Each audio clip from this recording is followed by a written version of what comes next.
혹시 눈꺼풀이 갑자기 붓고 따끔거리는 느낌 받아본 적 있으신가요? 괜히 눈을 한번 만졌는데 아프고 붓고 뭔가 올라온 것 같고, 이럴 땐 대부분 다래끼를 의심하게 됩니다. 흔하게 생기는 질환이지만 막상 생기면 꽤나 신경 쓰이고 불편하죠. 심하면 눈을 제대로 뜨지도 못할 만큼 통증이 심해지는 경우도 있습니다. 다래끼는 사실 누구에게나 생길 수 있습니다. 가장 흔한 원인은 바로 세균 감염이에요. 우리가 무심코 눈을 비빈다거나 손을 자주 씻지 않고 눈을 만질 때 세균이 눈꺼풀 주변의 기름샘에 침투해서 염증을 일으키는 겁니다. 피로가 쌓였거나 면역력이 떨어졌을 때도 잘 생기고요. 특히 눈 화장을 지운다고 대충 닦거나 오래된 화장품을 쓰는 것도 원인이 될 수 있습니다. 다래끼는 그 발생 위치에 따라 크게 세 가지로 나눌 수 있어요. 먼저 겉다래끼는 눈꺼풀 바깥쪽, 즉 가장자리에 생깁니다. 빨갛게 부어오르고 만지면 아프고 시간이 지나면 고름이 잡히기도 하죠. 그 다음은 속다래끼인데요.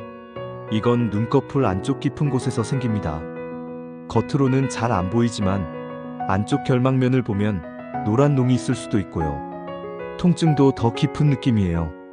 마지막으로 콩다래끼, 말 그대로 콩처럼 단단한 혹이 만져지는 형태입니다.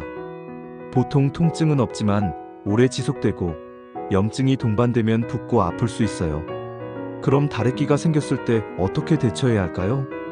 가장 먼저 할 수 있는 건 온찜질입니다. 따뜻한 물에 적신 수건을 눈 위에 얹어두는 것만으로도 눈꺼풀 주변의 혈액순환을 촉진시켜주고 막힌 기름샘을 열어 고름이 자연스럽게 빠져나올 수 있도록 도와줍니다. 하루에 46번 정도 510분씩 해주면 효과가 꽤 좋아요. 그리고 절대 손으로 짜려고 하지 마세요. 고름이 생겼다고 무턱대고 누르다 보면 세균이 더 퍼져서 염증이 심해질 수 있습니다. 오히려 병을 키우는 행동이 될 수 있어요. 또 하나, 증상이 심하거나 고름이 계속 생길 경우에는 항생제 안약이나 안연고가 도움이 됩니다. 하지만 이건 반드시 의사나 약사와 상담해서 사용하는 게 안전해요. 그냥 남은 약을 바르거나 지인 거 쓴다고 해결되는 게 아닙니다. 그리고 가장 기본이자 중요한 건 눈 위생 관리예요.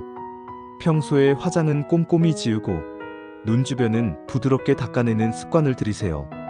먼지, 피지, 화장품 잔여물 등은 눈꺼풀의 기름샘을 막고 염증을 유발하는 원인이 되니까요.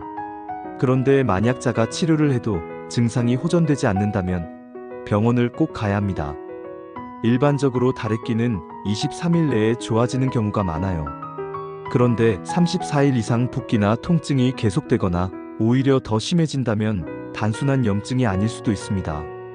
특히 이런 증상들이 있다면 병원 진료가 필요해요.